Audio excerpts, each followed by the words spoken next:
Good morning, and welcome to today's Bible study as we march rapidly through First Peter, tackling another few verses today. I have my purple coffee cup this morning.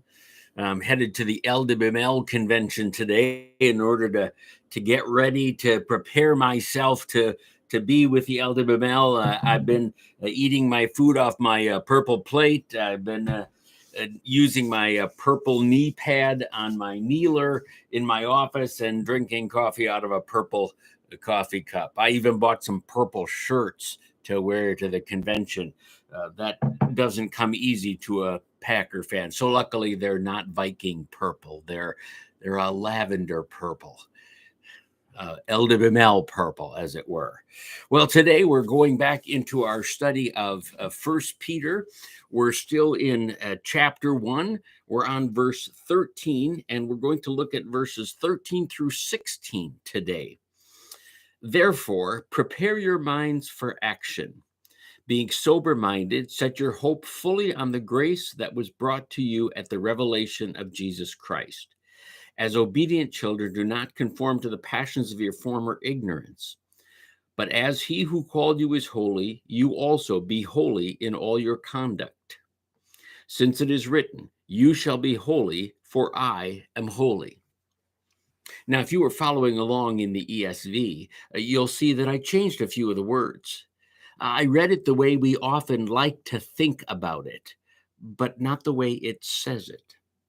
Verse 13 says, therefore, preparing your mind for action. It's a state of being. We must be preparing, getting ready, prepping our mind. We haven't prepared it.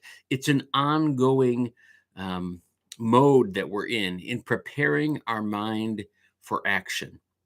Luther says every day we wake up and we wash our face, we remind ourselves that we are a baptized child of God, and we say to the old Adam, I drowned you, old man, and in Christ I live anew.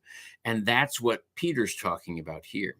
He's talking about this fact that we must always be in this state of preparing our mind for action. And what's the action that we're called to do? Being sober-minded, set your hope fully on the grace that will be brought to you at the revelation of Jesus Christ. This action that we're to take is to set our mind on Christ, to set our mind on Christ, to think about him, to understand him, to get to know him, to have conversation with him, to spend time with him as he reveals himself to us. See, that's where our hope is. That's where our life is. And Peter goes on to talk about that. As obedient children, do not conform to the passions of your former ignorance. But as he who called you is holy, you also be holy in all your conduct. Well, how do we be holy in all our conduct? By preparing our mind, by being in that state of preparedness, of thought. Paul talks about taking every thought captive to the will of God. That's Peter's thought here too. Preparing our mind, no longer allowing the ignorance of the past, he says, to be a measure for us. We can't fall back on that. We know better now. We've met Jesus. We've encountered his spirit. We're in conversation with the Father. Now he says, you are no longer in that ignorant life. You are called to be prepared. And finally, since it is written, you shall be holy, for I am holy. We're called to be like God. God made us in his image to reflect him. Now, granted, our image is tarnished, it's broken, it's wearing out, but God has promised us a new hope, a living hope, right? And it's not a living hope that comes at some later date. It's not that we have a living hope for heaven. That's true, but our hope is here. Our hope is in this world in a God who makes all things new. Behold, he says, I am making all things new. That's our God.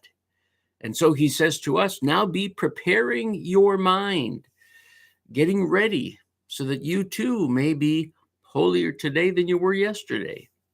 Now, don't go beating each other up with your holiness, because that's not really holiness. That's what we love to call the holier than thou syndrome. That's not true holiness. See, true holiness is found in submissiveness, not passiveness, but in humility. It's found in doing what's right because it's right, not because someone's going to catch us, someone's going to see us, someone's going to write about it, someone's going to pat us on the back. No, we strive for holiness because it's what God calls us to. And it's not something we do alone. For the Spirit comes and dwells in us, and he reminds us of those things. Listen again to these verses as we close today on this short discussion of 1 Peter. Therefore, preparing your minds for actions and being sober-minded, set your hope fully on the grace that will be brought to you at the revelation of Jesus Christ. Set your hope on Jesus Christ. As obedient children, do not be conformed to the passions of your former ignorance, but he who called you is holy. You also be holy in all your conduct, since it is written, you shall be holy, for I am holy. Well, there's your bar for today. Set your bar on holiness, and not holier than the other people, but the holiness of God, the unchanging, eternal holiness of God. That's the mark to which we go.